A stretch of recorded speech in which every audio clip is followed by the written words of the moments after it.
295টি অত্যাবশ্যকীয় ওষুধের তালিকা ও মূল্য নির্ধারণ করেছে অন্তর্বর্তী সরকার।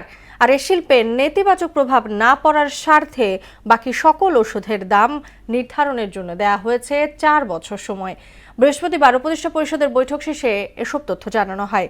বিস্তারিত জানাচ্ছেন নাহিদ সিরাজ নিম্মি। চিকিৎসা ব্যয় কমাতে ওষুধের দাম নিয়ন্ত্রণে আনার অংশ হিসেবে উপদেষ্টা পরিষদের নিয়মিত বৈঠকে 295টি অত্যাবশ্যকীয় ওষুধের তালিকা ও মূল্য নির্ধারণ করা হয়েছে। তেজগাঁও প্রধান উপদেষ্টার কার্যালয়ে এই বৈঠক অনুষ্ঠিত হয়।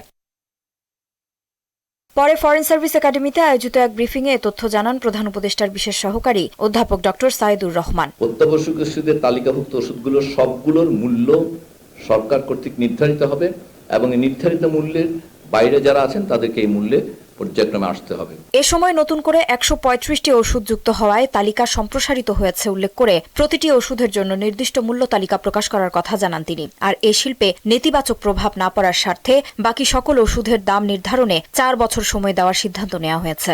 উপদেষ্টা পরিষদের সভায় আরো একটি দুটি ড্রাগের অন্তর্ভুক্তির অনুরোধ এসেছে, সেগুলো অন্তর্ভুক্ত হলে 95 বা 96টা ওষুধ, এবারে 135টি ওষুধ, 36টি ওষুধ অন্তর্ভুক্ত হয়েছে নতুনভাবে এবারে তালিকায়।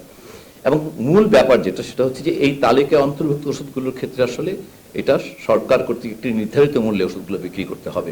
এ সময় প্রধান উপদেষ্টার প্রেস সচিব শফিকুল আলম জানান, উপদেষ্টা পরিষদের বৈঠকে 4টি নতুন বিষয়ে সিদ্ধান্ত এসেছে। শিল্পকলা একাডেমিতে বিভাগের সংখ্যা বাড়িয়ে 9 করার পাশাপাশি রাবার শিল্পে প্রথমবারের মতো 6 কোটি টাকা আয় হয়েছে বলেও জানান তিনি।